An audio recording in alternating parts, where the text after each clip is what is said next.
सर्वांना श्री स्वामी समर्थ. मी तुम्हाला थोडक्यात सांगणार आहे वाढदिवसाबद्दल. वाढदिवस कसा साजरा करायचा ते.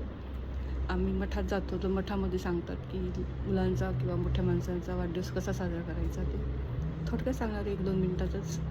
तर अगोदर ज्या व्यक्तीचा वाढदिवस आहे त्याला सुवासिक तेल लावायचं, अंघोळ घालायची छानपैकी, नवी कपडे घ्यायची त्यांना घालायला लावायची. त्याचे काय काय इच्छा आहे, फिरायची असेल तर फिरायला जा, आणि कुलस्वामीचा फोटो ठेवायचा समोर, आणि रामरक्षामधलं 9वा अध्याय बघा, त्याच्यामध्ये पूर्ण अवयवांचं अक्षता घ्यायच्या आणि त्याच्या पूर्ण अवयवामध्ये डोक्यावरून, हातावरून, पायावरून सगळ्यावर टाकायच्या.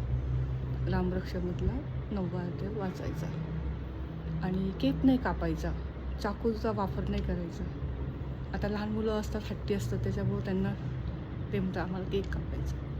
ठीक आहे, छोटे त्यांना अजून कळत नाही. जेव्हा त्यांना समजेल तेव्हा त्यांना समजून सांगा की केक म्हणजे अन्नावरती केक कापायचा नाही, कारण अन्नावर केक चाकू शस्त्र फिरवणं हे चुकीचं आहे, शास्त्रामध्ये सांगितलेलं आहे. तर त्यांना ओवाळायचं आणि कुलस्वामीचा फोटो एक पुढे ठेवायचा, नैवेद्य दाखवायचा गोड, आणि तोच नैवेद्य अगोदर कुलस्वामीला देऊन, सगळ्यांचं ज्याचा वाढदिवस आहे त्याला देऊन, जे आले आहेत तुमच्या वाढदिवसाला त्यांना पण द्यायचं. आणि अशा पद्धतीने वाढदिवस साजरा करा. आणि मेणबत्त्या आपण लावतो, ते मेणबत्त्या लावा तुम्ही. दिवा लावा 2, तुपाचा लावा, तेलाचा लावा. ज्या व्यक्तीचा वाढदिवस आहे त्याच्याकडून ओवाळा, पण मेणबत्त्या फुकू नका. फुकणे म्हणजे मेणबत्ती विझवणे म्हणजे अशुभ मानतात, आणि ओवाळणे म्हणजे छान. तसंच तो दिवा जो आपण ताट ओवाळतो तसंच ठेवायचं देवापुढे. असा वाढदिवस साजरा करा.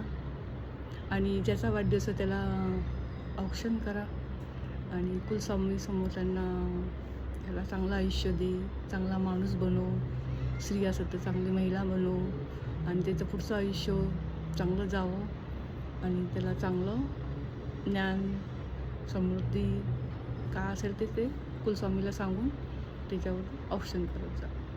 अशा पद्धतीने तुम्ही वाढदिवस साजरा करा. श्री स्वामी समर्थ. चला, बरंच असाच एक व्हिडिओ मी तुम्हाला सांगत जाईल. त्यादिवशी मी मठामध्ये गेली होती. मला म्हणजे ह्याचं मठ माहीतच नव्हतं स्वामी समर्थाचा, पण त्या दिवशी अधिक महिना होता. तो व्हिडिओ पण मी टाकला आहे तुम्हाला. पहिल्यांदा मला इतक्या जवळ भेटलं किवळेमध्ये स्वामी समर्थाचं मंदिर. अक्षरशः माझ्या डोळ्यातून पाणी आलं, कारण मी स्वामी समर्थाला खूप मानते, आणि माझं त्यांच्यावर खूप श्रद्धा आहे. आणि त्यांचं मी पारायण तुम्हाला सांगितलंच आहे, एक अनुभव सांगितलंच आहे, आणि माझं पारायण चालू आहे. 100 पारायण करणार आहे मी. झाल्यानंतर मी तुम्हाला नक्की शेअर करेन. चला, परत भेटू अशाच नवीन व्हिडिओमध्ये. बाय सगळ्यांना.